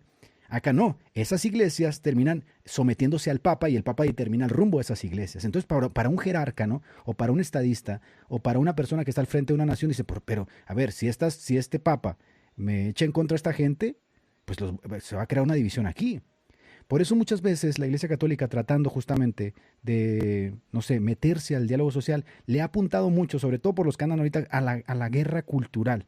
Si te fijas, la guerra cultural es como no sé, la arista que ellos están tomando ahorita. Pero fuera de ahí, El evangélico, el católico no vive su fe. Pregúntale, por ejemplo, a Famela, ¿cómo se llama esta? Famela Mialo, no sé, las que andan ahí. Pregúntale sobre la teología católica. Pregúntale a Agustín Laje sobre la teología católica. Pregúntale a este otro que sale siempre con él, ¿cómo se llama? El que escribió con el libro negro. Pregúntale sobre la teología católica. No saben Sí, de la claro. teología. A que sale borracho. Sí, Márquez, ¿no? Márquez. No saben de la teología católica. Entonces, hay una gran diferencia que, mira, viene muy aparejado con esto. Te lo pongo y lo metes otro. Que están No cumpliendo saben de sus la... responsabilidades como Mira, y esto lo tienen que reconocer porque estas son las encuestas del Pew Research en cuanto a Estados Unidos, que es uno de los países más católicos, de los grandes países católicos. que están cumpliendo sus responsabilidades como católicos, si me explico, ¿no? Entonces, yo pienso que ese es definitivamente es un problema que tenemos los católicos, es que este 29% sigue siendo un bajo. Es decir, de 10 personas que se consideran católicas, solamente 3 están cumpliendo con sus responsabilidades como católicos. Y quiere decir que 7 están en pecado mortal. Y quiere decir que 7 están en pecado mortal. Así que bueno, esa es una realidad. Es Pero mira esto. fuerte, por supuesto.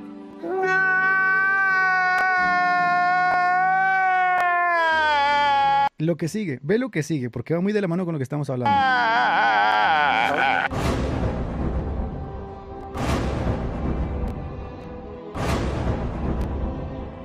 Es que por cada 100 personas que se unen a la Iglesia Católica, 840 personas la abandonan. Es que por cada 100 personas que se unen a la Iglesia Católica, 840 personas la abandonan. Es que por cada 100 personas que se unen a la Iglesia Católica, 840 personas la abandonan.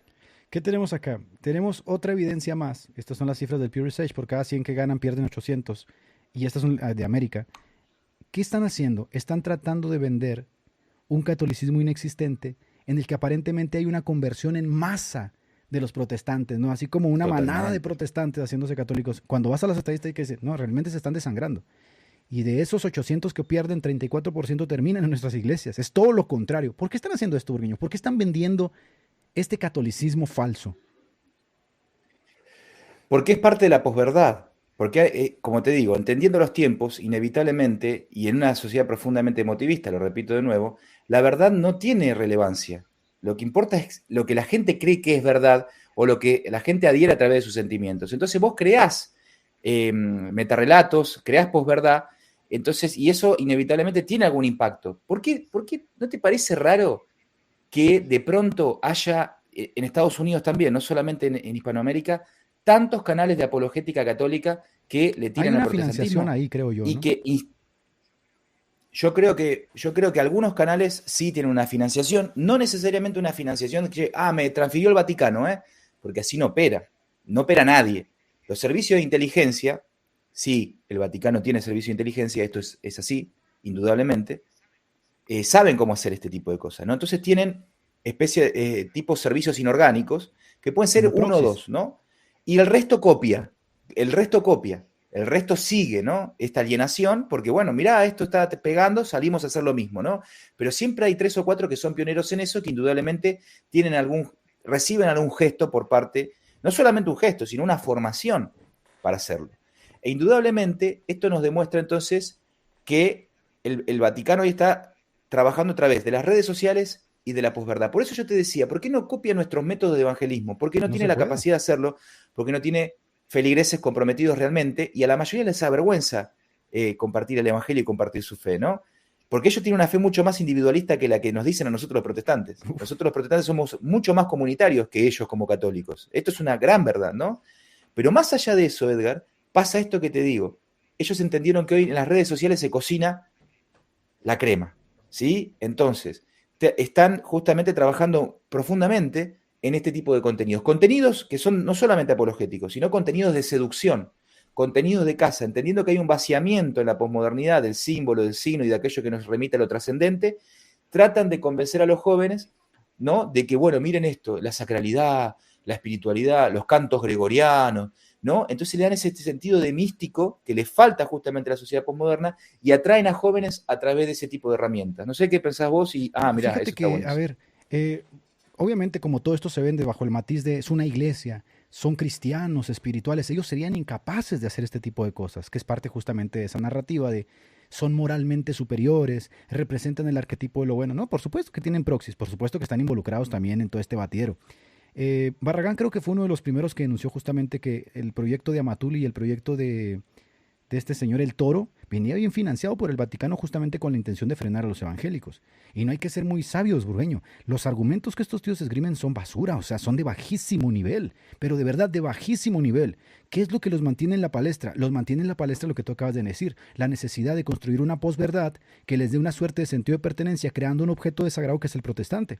Pero cuando los pones junto a junto, un protestante y un evangélico, dices, un protestante y un católico, dices, pero ¿cómo es que el Toro tiene tanta fuerza? Primero, porque tiene una financiación, ese tío no viaja gratis. A ver, agarrar un avión y viajar de un país a otro país genera un gasto. Y esos gastos, por supuesto, se tienen que solventar de algún punto. Igual Amatuli lo hizo en la década pasada. Entonces, por supuesto que estos tíos están apoyados, están bien estructurados y tienen toda la intención de ofrecer esa posverdad. Al católico de a pie, Burgueño, al católico de abajo, de a pie, ¿no? El que representa ese 70% del que habla Hugo Delgado, le importa tres pepinos la teología.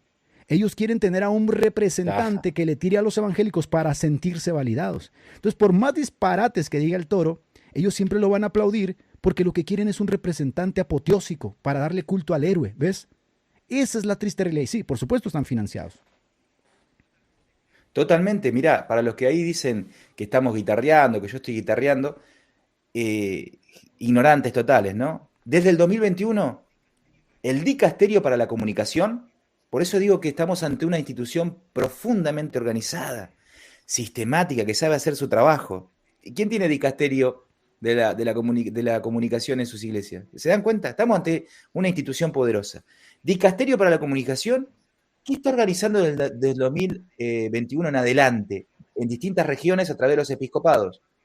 Evangelizadores digitales, encuentros de evangelizadores digitales, influencers, escuchá esto, influencers que no son católicos, pero que se vienen al catolicismo de golpe, ¿sí? Y otros influencers que son católicos, acá en Argentina hay un caso, no me acuerdo el nombre ahora, pero hay varios casos, y hay uno que es muy importante de un pibe que está en la plenitud hoy, que ahora se hizo católico, ¿viste? Que estuvo con el Papa Francisco, entonces esto ya está trayendo a otros a decir, mirá, este se hizo católico, ¿viste? Bueno, ¿qué hace este Dicasterio para la Comunicación? Desde el 2021 organiza en distintas regiones encuentros de evangelizadores digitales, ya te digo, influencers y creadores de contenido católico para motivarlos a que justamente utilicen las plataformas para el crecimiento de la Iglesia Católica, ¿sí? En el 2023, en mayo del 2023, se reunieron 400 influencers vía Zoom en la Jornada Mundial de las Comunicaciones Sociales. O sea, que estamos hablando que todo este contenido católico que nosotros estamos viendo en Latinoamérica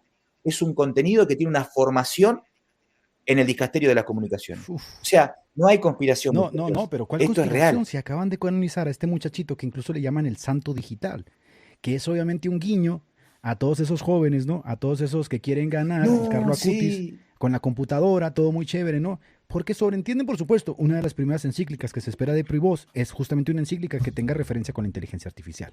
Entonces, por supuesto que ellos saben que las redes sociales tienen impacto, por supuesto que lo saben.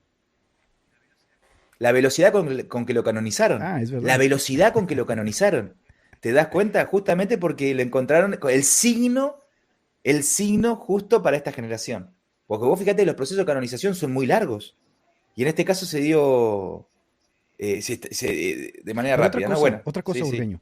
Porque quizá la gente no se da cuenta. O sea, tenemos a toda esta maquinaria de poder, ¿no? Financiando, trabajando, promoviendo, estructurando. Y nosotros haciendo el trabajo más o menos enfrentándonos a uno que otro. Y aparte de eso, tenemos que enfrentarnos también a la policía moral de YouTube que nos gerencia, nos calla y dice, no, así no. Metete ahí porque es el momento para hablarlo. Metámonos ahí. Pues a mí me tienen cansado. Mirá que yo tengo un canalcito chiquitito y tengo mucha menos relevancia que vos, indudablemente, en el sentido de espectadores, pero vienen a tirarnos basura a nosotros. Cuando yo digo, estás acá, hay una X arriba en la pestaña, lo sacás y no lo ves más. Y desaparece de tu mundo. Y cuando salís a comprar al almacén, nadie nos conoce. O sea, pero inevitablemente, no solamente no les basta con criticarnos, sino que quieren ser piedra de tropiezo para el trabajo que se está haciendo. Fíjate que tenés del otro lado, lo repito, una institución milenaria, geopolítica, financiera, estructurada, que tiene un Estado propio, que tiene servicio secreto, que tiene un montón de cosas que tiene un Estado como el de Israel, Estados Unidos o México.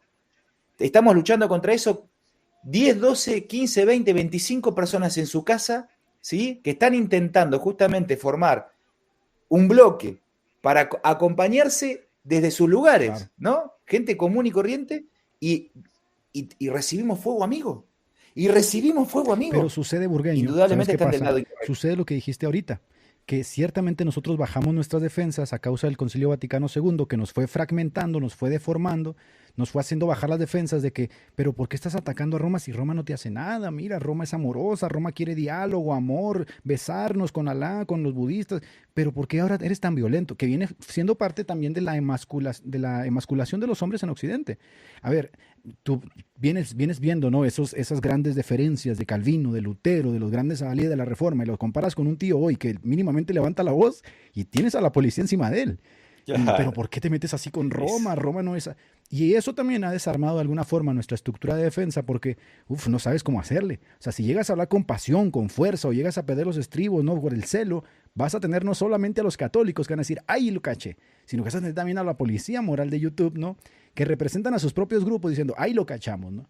Entonces sí, el trabajo es durísimo. Y bien dices, está bien estructurado al otro lado, mientras que de nuestro lado, aunque da mucho fruto, porque lo vemos en los países estadísticamente, sí es verdad que estos tíos se organizan y nos van a empezar a meter golpes duros. No, y aparte vos pensé una cosa, que inevitablemente no solamente van a buscar una especie de, vamos a llamarle contrarreforma para poner un título pintoresco y que tenga anclaje histórico, ¿no? No solamente están buscando eso, sino que indudablemente están contratando o seduciendo a gente de nuestras propias filas para Claro. generar confusión. Hermano, esto es real. Ya siempre te digo, hay gente que se adhiere a eso por resentimiento, por envidia, que no necesariamente está fomentada, pero hay otra que está fomentada. Hay otra que tiene intereses y que inevitablemente quiere agradar, adherir o recibe algún favor y que se ponen a generar confusión dentro del espectro evangélico. No dan el salto, porque no son ni una cosa ni otra. En realidad no tienen convicciones profundas. Hablan de cosas profundas, pero no tienen No, convicciones brincan de un profundas. lado para otro ¿Sí? sin Y ningún con problema. esto, sí, pero por conveniencia. Por conveniencia. Y la fe justamente la religión es un lugar de convicciones profundas. Y es un lugar donde se adhiere a la verdad. Por lo tanto, si esto es verdadero, entonces aquello no puede ser verdadero. La comunión puede ser un convencionalismo social. Vivamos en paz dentro de esta comunidad. Vivamos en paz en sociedad. Trabajemos mancomunadamente en cosas que pueden trabajarse mancomunadamente. Pero vos sos esto y yo soy esto. Yo soy cristiano, yo me adhiero a la verdad apostólica, yo predico el evangelio, vos estás cerrado. El que se tiene que arrepentir sos vos. ¿Podemos trabajar en conjunto para darle comer a los pobres o luchar contra el aborto o esto? Sí, claramente, porque tiene que ver con la coyuntura social, sin negar que nosotros estamos en la verdad y ustedes están en la herejía. Aquí tenemos a Cutis, un santo millennial, es la forma que se le acuña, un santo millennial, que rompe con el estereotipo, por lo menos en esa iglesia que se insertó en la modernidad, ¿no? Liderada por una gerontocracia de ancianos, rompe con el estereotipo del santo antiguo, ¿no? Con la erola y rapada aquí la cabeza, con los hábitos monásticos y la vida ascética. Rompe con eso y nos presentan a un muchachito que se toma selfies, que está con la computadora. Creo que este es un juego muy astuto de Roma, seamos muy sinceros, porque ciertamente Roma está perdiendo la juventud. Y dentro del marco de su propio etos religioso dice, bueno, para tratar de acercar a la juventud, vendámosle un santo digital, que ciertamente es una de las canonizaciones más rápidas que se han dado, cuando lleva un proceso de años a veces. Démosle un santo digital, un santo millennial, que los millennials se identifiquen con él y que se den cuenta que a través de la iglesia pueden llegar a hacer esto, ¿no? Muy astuto. De hecho, te debo decir que creo que desde el Concilio Vaticano II esta es una de las jugadas más astutas visiblemente de la Iglesia Católica porque intenta hacer clic con una generación que está perdiendo. La perdió en Europa y ahora intenta hacer clic y mira dónde lo agarran. Creo que este tío es argentino, Borguiño. Acutis, si no estoy mal. No, No no es sé de dónde sea, colombiano, pero es no, creo que es hispano. colombiano. Es hispano, sí, no. Indudablemente el territorio con el que está obsesionado el catolicismo hoy es hispano. Pusieron el Papa Francisco, argentino. Ahora pusieron un Papa que tiene reminiscencias anglosajonas, pero también tiene una experiencia en Perú, ¿no? Que le da una calidez inevitablemente de latino. ¿Se me escucha Sí, bien? pero te das cuenta de esto. A ver, Bien, bien. les empiezan a dar como ciertos referentes, ciertos apologistas, ciertos adalides. Miren, estos son los que ahora tienen que defender. Mientras que a nosotros se nos pide que nos avergoncemos del antisemitismo de Lutero. Calvino fue un loco, avergüéncense de esto. Y entonces está desarmada totalmente nuestra defensa. Cuando empiezas a crear un bloque apologista donde dices, no vamos a dejar que nos toques. Tocas a uno, nos vas a tocar a todos. Uf, empiezan a sentir miedo, porque esa fue justamente la visión militante de la iglesia evangélica. La iglesia evangélica salía a las calles y decía, Roma es la gran prostituta y ven y sal de ahí. Obviamente eso creaba un choque en la gente impresionante en la sociedad de los años 40, los años 50, Gigi Ávila llenando estadios y todos estos tíos. Tenían que frenarlo de alguna forma. Ahora están en las redes, para la gente que minusvalora las redes, sí están en las redes, por supuesto. Aparte, mira, vamos a llevarlo a otro plano. Ahí alguien en los comentarios ponía lo siguiente: hay mucho contenido ahora en internet donde dicen que en realidad las iglesias evangélicas fueron una infiltración de la CIA, ¿no? ¿No viste ese tipo de contenido que empezó a aparecer? Bueno, claro, hay algo de cierto, pero hay algo de cierto. Indudablemente, las agencias misioneras que vinieron a Latinoamérica durante la Guerra Fría fueron agencias probablemente financiadas por el Estado norteamericano, inevitablemente por la Agencia de Inteligencia norteamericana, justamente porque había una puja geopolítica y principalmente porque el catolicismo ya tenía sus servicios secretos operando en Centroamérica, ¿sí?, y en Sudamérica, que eran los servicios de los jesuitas el que venían a promover la teología de Estados Unidos a través de las universidades. Indudablemente, indudablemente. Entonces, la contrainteligencia que hizo el mundo anglosajón fue justamente contrarrestar la influencia de la teología marxista por medio de la teología de la liberación con enviar misioneros que vinieron a hacer su trabajo de manera honesta. No, venían a hacer, obviamente que informaban, hacían informes, en los informes que hacían para sus iglesias, inevitablemente el Estado norteamericano siempre va a tener control sobre todo, no se les escapa nada, eso es indudable, pero tampoco se les escapa nada a ellos, eso no lo quieren contar. Entonces quieren hacer creer que en realidad ahora estamos invadidos por una mentalidad anglosajona, que las agencias misioneras que vinieron y triunfaron eran justamente elementos de espionaje norteamericano, y para bajar el precio al mundo evangélico, porque es que está creciendo una especie de corriente hispanista que inevitablemente a través de los nacionalismos está remitiendo a que hay que volver al catolicismo. Entonces, fíjate que de distintos órdenes nos están atacando, ¿sí? Quiero sumar dos cosas a eso. Primero, dicen que tu chat está inhabilitado, no sé qué le pasó a tu chat ahí en tu canal. Es rarísimo, no tengo idea. Bueno, otra cosa. No tengo idea porque yo no estoy haciendo nada. Que no les dan a cualquier santo, les dan a un santo incorrupto, que tú sabes que es como la joya de la corona, ¿no? Cuando se te los presentan así, que ya tiene 5 años y mira, no se lo comen los gusanos, la gente pierde la cabeza dentro de esa verbena popular. Entonces, todo eso está, sí, ya el chat tuyo está deshabilitado, ese por acá, Jacqueline. Lo segundo, ciertamente la gresca entre lo anglosajón, la anglósfera y el hispanismo parece que está regresando nuevamente y está regresando bajo la idea de que la anglósfera siempre fue mala, desarrolló una leyenda negra del catolicismo, en realidad fuimos los buenos, fuimos los que creamos a la sociedad, los protestantes son los malos, y ahí va toda esa posverdad en donde el protestantismo se convierte en el objeto desagrado y hay que vencerlo. Y por eso tienes al Concilio Vaticano II siendo una piedra de trapazo en el zapato para los nacionalistas, para los hispanistas. ¿Por qué es una piedra de zapato el Concilio Vaticano? Porque el Concilio Vaticano no quiere evangelismo, no quiere proselitismo, quiere diálogo. Los hispanistas nacionalistas quieren derribar y acabar con los protestantes y establecer un orden de sociedad basado en una reminiscencia que tienen de ese hispanismo trucho, ¿no?, del siglo XIV, XV, lo cual es imposible. Lo que te muestra que sí hay poder aquí. ¿Quién está impulsando? Los jesuitas. Como decía Steve Bannon en su charla con Tucker Carlson, ¿no? Steve Bannon, la mano derecha de Donald Trump, decía, sí, efectivamente, Prevost representa un ala fuerte de los jesuitas en Estados Unidos, un ala izquierdista, a la cual vamos a tener que enfrentar. Entonces sí está politizado todo este juego. Pero escúchame, Edgar, es justamente ese ala jesuita, la que está justamente actuando contra el mundo evangélico, pero también está actuando contra los propios intereses de los católicos que están en la apologética, porque todos estos conversos del protestantismo al catolicismo, porque María les habló, justamente son defensores de valores morales y culturales conservadores. Y los jesuitas son todo lo opuesto. Son la progresía dentro de la iglesia. Son la progresía dentro de la iglesia. Entonces, fíjense cuál es el peligro. Están desarticulando al mundo evangélico, que es la resistencia de lo conservador dentro de Hispanoamérica y Centroamérica, o toda Hispanoamérica. Segundo, están queriendo pudrir la manzana de ellos. Y sin embargo ellos son serviles. Fíjate lo que le pasó a Fernando Casanova. Fernando Casanova, pentecostal, muchos años. Pasa al catolicismo, se vuelve un ferviente defensor de la fe católica y principalmente atacando a los pentecostales y al mundo evangélico. Llegó un momento que ante la podredumbre moral de la Iglesia Católica se tuvo que poner a repensar si realmente lo que él creía que era verdadero, principalmente los dogmas marianos, la misa y todo eso, era una convicción profunda y teológica, o había sido un capricho emocional de un momento. ¿Por qué? Porque se daba cuenta que ahora la iglesia estaba cambiando el giro moral profundamente, contradiciéndose a sí misma, contradiciendo su propia moral, entonces ha habido un problema. Eso inevitablemente lo hizo volver a su fe protestante, en este caso a una fe distinta al pentecostalismo, más anclada a la tradición, que es el luteranismo, ¿no? Ese es el camino indudable que le va a pasar a muchos católicos honestos, que es el camino que capaz que Horacio Giusto tenga que emprender en algún momento, porque se dan cuenta que la manzana está podrida y que no va a cambiar, que el catolicismo ya dio el viraje y ya sabe la dirección a la que va a ir. El catolicismo va a adherirse inevitablemente a la agenda geopolítica, ¿no? Que homosexualidad, aborto, todo lo que ya sea la desintegración de la familia como tal, por más que en el discurso ellos digan que no, y los sacerdotes, porque es hacia donde van.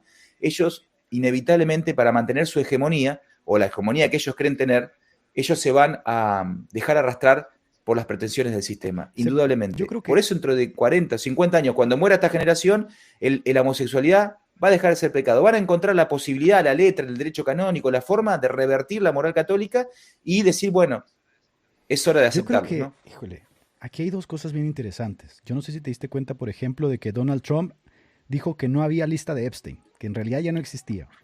Y un usuario, ¿no?, que es muy famoso en redes sociales, dijo, deben de dejar de estar creando eso que tú dijiste, la posverdad, y aceptar la verdad. La razón por la cual no va a salir la lista de Epstein es porque todos están en la lista. Esa es la verdad cruda que tú no quieres aceptar, y por eso creas esa posverdad donde Donald Trump es el agente, ¿no?, que va a drenar el pantano y va a rescatar. Bueno, algo así sucede con el catolicismo. En el catolicismo se crea una posverdad donde los papas trabajan en discordancia.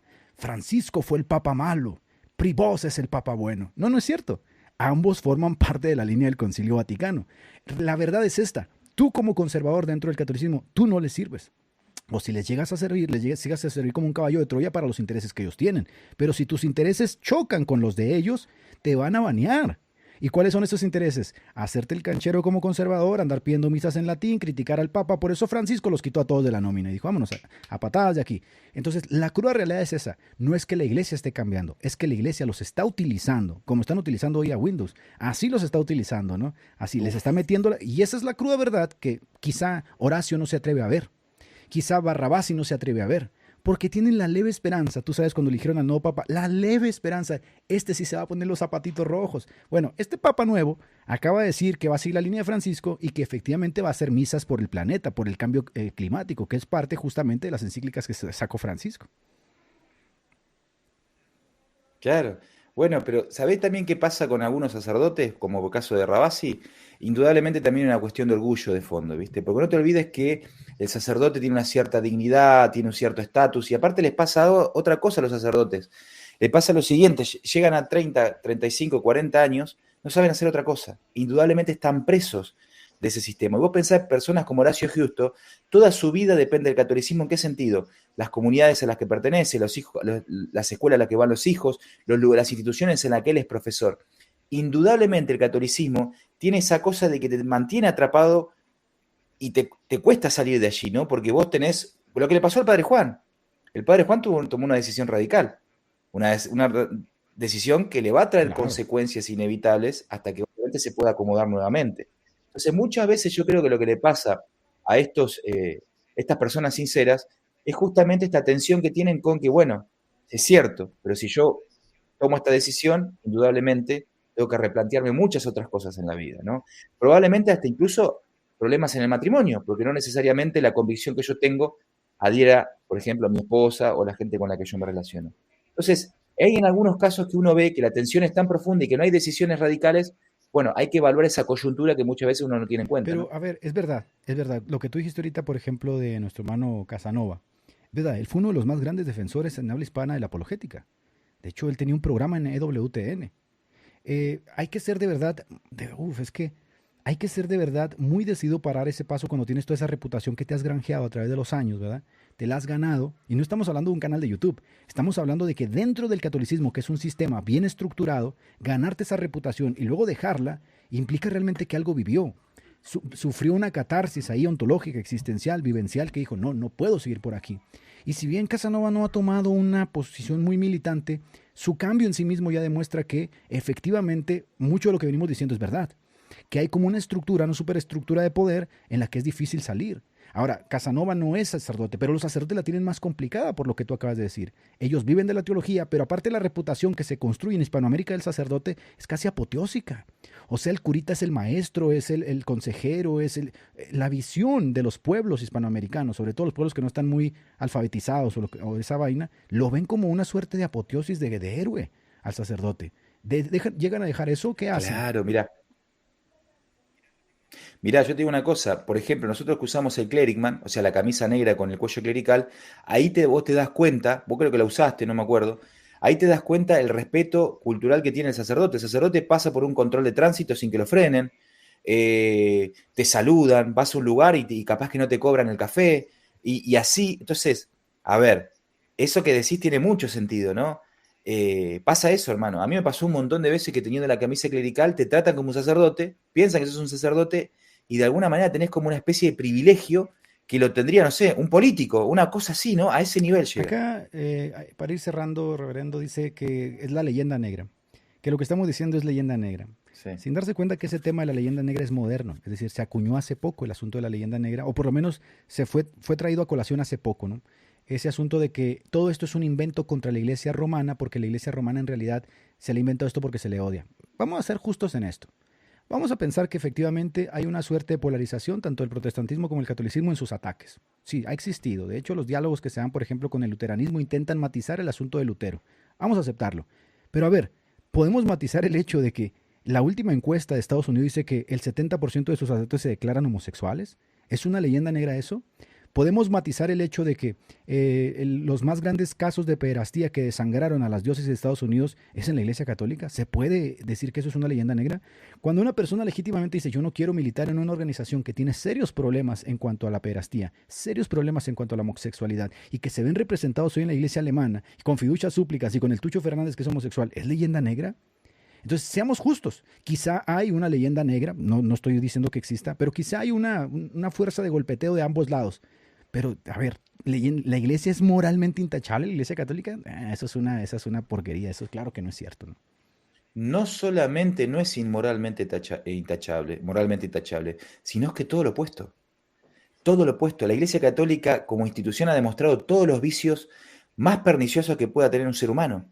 La pederastía no es solamente una cuestión que pasó acá para allá. Estamos hablando de la década del 30 en adelante, del 40 en adelante, los últimos 70 años, en los 5 continentes, cientos de miles de casos de abuso sistemático por instituciones que no solamente son refugios, hogares, instituciones de educación, sino las propias capillas y las parroquias, cientos de miles de casos en Europa, en Alemania bajo el obispado de Joseph Ratzinger, que después fue Papa Benedicto XVI, en Estados Unidos, en Argentina ni te cuento, lo que es Claro. en África, en todos lados, hermano, y sistemática, pero bajo el amparo del Vaticano, porque el Vaticano tenía información de esto y lo que hacía era trasladar los curas, obispos, prelados de un lugar a otro sin control alguno para que hicieran sus fechorías en otro lugar.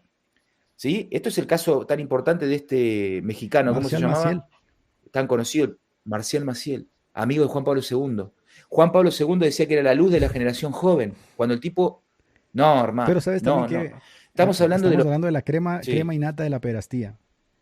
Al nivel político de lo que existe ahorita con la lista de Epstein en Estados Unidos, a ese nivel. Una de la mano derecha de los A legionarios de ese Cristo, nivel. uno de los seminarios que más fruto le da a Juan Pablo II, bajo el auspicio de Juan Pablo II, el tío haciendo desastre y medio, violando a sus propios hijos. Pero ¿sabes qué pasa, Burgueño? Que este asunto de la leyenda negra, a nosotros los protestantes no nos asusta. ¿Sabes para quién está pensado ese asunto de la leyenda negra? Para los propios católicos, para tratar como de lidiar con el sesgo cognitivo, de darse cuenta que están militando en una institución bastante corrupta. Entonces, cuando eso les golpea, sacas la tarjeta de leyenda negra y la conviertes en una leyenda rosa. Y entonces, ¿quién es el malo? El objeto desagrado es el protestante que inventó eso. Y así mantienes a la iglesia, ¿no? Al feligrés de a pie diciendo, no, es que los protestantes se han inventado todo eso contra la pobrecita iglesia, ¿no?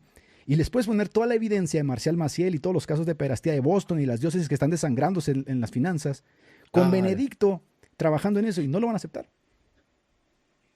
No, y aparte los escándalos financieros, lavado de dinero narco, lavado de dinero De a la la mafia prostitución, acciones en empresas armamentísticas, la mafia italiana, ¿no? Intervenciones financieras en cuestiones, en guerras. sea, escándalos financieros tras escándalos. O sea, por eso te digo, no es que tienen problemas morales, son justamente la institución que promotora de los peores pecados que puede haber, ¿no? Principalmente los niños, los escándalos financieros, o sea, el lujo, bueno, todo lo que sabemos, ¿no? La timba financiera, todo eso que el catolicismo esconde muy bien a través de sus bancos, ¿no? Y aparte los intervencionismos, indudablemente, intervencionismos geopolíticos. El Vaticano parece que no, pero es un interventor importante. ¿Sí? O sea, no por nada recibe a los mayores jerarcas y diplomáticos en la Santa Sede. Los recibe porque, por supuesto, siempre hay algo de fondo ahí. Cuando tú lees, por ejemplo, las cartas de Benedicto XVI que salieron a la luz por su secretario, o sea, se reciben $10,000, $20,000 por cada visita, $30,000, $100,000 que van justamente al óvulo de San Pedro. Otra cosa muy interesante es que, a ver, cuando tú hablas con un católico, el católico, de alguna forma, porque esto es vox populi, no hay forma de ocultarlo, menos hoy en la modernidad con la superinformación, el católico lo sabe. Pero al haber construido en el protestante al objeto desagrado que hay que vencer, el católico no solamente se autovalida, sino se autojustifica. Ellos son los malos. Hay una justificación aquí que se da sobre todo del lado conservador de los protestantes son los malos. Y retomo lo que dijiste. Si a esto le sumas que hay una financiación de parte, no de una camarilla que está organizada, dices, ahora entiendo por qué de repente, aunque la Iglesia Católica está diciendo que los protestantes no son malos, ¿por qué está toda esta camarilla organizada atacando a los protestantes? Bueno, pues porque hay una posverdad. Así como deben de entender que la lista de Epstein no va a salir porque todos están en ella, así debes de entender que la Iglesia Católica tiene sus proxies y que los utiliza conforme a sus necesidades. O sea, los va moviendo, unos conservadores, otros liberales, y a todos los tiene contentos. Los conservadores se sienten sumamente contentos atacando al protestantismo y haciendo guerra cultural, y los liberales se sienten contentos con el Chucho Fernández. Le diste en la clave, le diste ahí en el punto. A los conservadores lo tienen entretenido dando la gesta de las gestas en este momento. Es los adalides de la apologética antiprotestante. Ahora ustedes son los enviados, los misioneros, los ungidos para esta gran tarea, ¿no? Los están distrayendo, ¿sí? Los están distrayendo mientras le violan a los hijos. Bueno, fortísimo. No, pero sí, dije, ¿no? Pero, porque al final de cuentas, la agenda de la Iglesia Católica como institución está alineada a la Agenda 2030, al Foro de Davos, a las supranacionales, y por eso tienes las encíclicas, ¿no? De los papas a favor del cambio climático, a favor de los paneles solares, a favor de la Iglesia alemana, mientras estos tíos están peleando por misas en latín. Claro. Estos pensaban que, claro, y les dejan que jueguen con eso, ¿viste? Les dejan que baten el debate. Pero mientras tanto decían, bueno, capaz que va a transformarlo del camino sinodal y todo eso. No, va a seguir con la misma línea, papá. Van a ir de mal en peor. Le van a dar un poco de tiempo ahora. Entre el año que viene van a tener una vueltita de tuerca más. El año que viene otra vueltita de tuerca más. Cuando quieran acordar son todos banderita arcoíris. Hasta el propio Choriwok va a ponerse la banderita arcoíris acá. Es inevitable. Muy bien, ya ahora nos vamos, Burgueño. Siempre es un placer tenerte por acá. Escuchame, gracias por este espacio. Gracias a todos los hermanos que estuvieron ahí. Indudablemente hay un trabajo muy grande para hacer, cosas para reflexionar. Lo importante es que los creyentes que nos oyen sigan haciendo su tarea en sus iglesias, sigan evangelizando, sigan creyendo en el Evangelio, sigan creyendo que el Evangelio es poder de Dios para la conversión, ¿no?, de las vidas. Así que los evangélicos tenemos la misma tarea de siempre, la gran comisión. Y obviamente los que se quieran sumar a la apologética, indudablemente va a ser necesario, se necesita. Claro, obviamente muchísimo apoyo. Así que nada, vamos a darle apoyo a todos los hermanos de este bloque, ¿sí? Te mando un abrazo, Edgar. Igual, que descanse, Burgueño. Un abrazo para ti, para tu familia, que estés bien. Estamos en contacto. Chau, chau.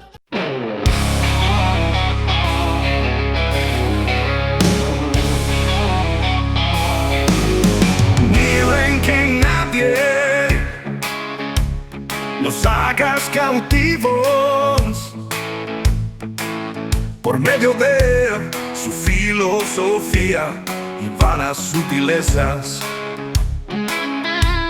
Según la tradición de los hombres, conforme a los principios elementales del mundo y no según Cristo, porque toda la plenitud de la deidad reside corporalmente en él. Ustedes han sido hechos completos en él. Es la cabeza sobre todo poder y autoridad.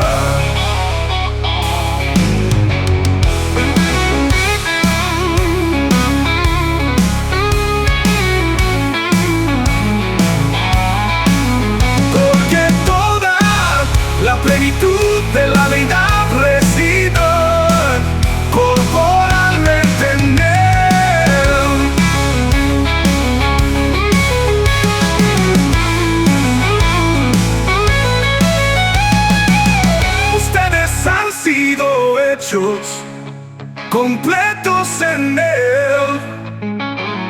Es la cabeza sobre todo poder y autoridad, porque toda la plenitud de la deidad reside corporalmente en Él.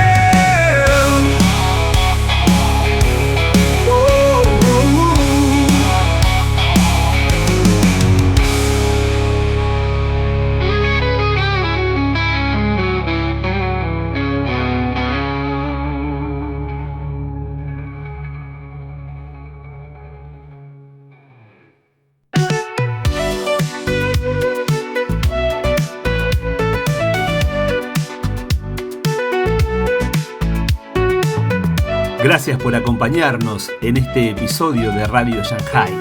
Tu apoyo nos ayuda a seguir conectando el mundo de hoy con los principios eternos. Por eso, te pedimos que te suscribas y nos dejes tu like para que más personas descubran este mensaje. No olvides seguirnos en Facebook, Instagram y Telegram para estar al tanto de todo. Te esperamos, Dios mediante, en nuestro próximo episodio. Que Dios te bendiga.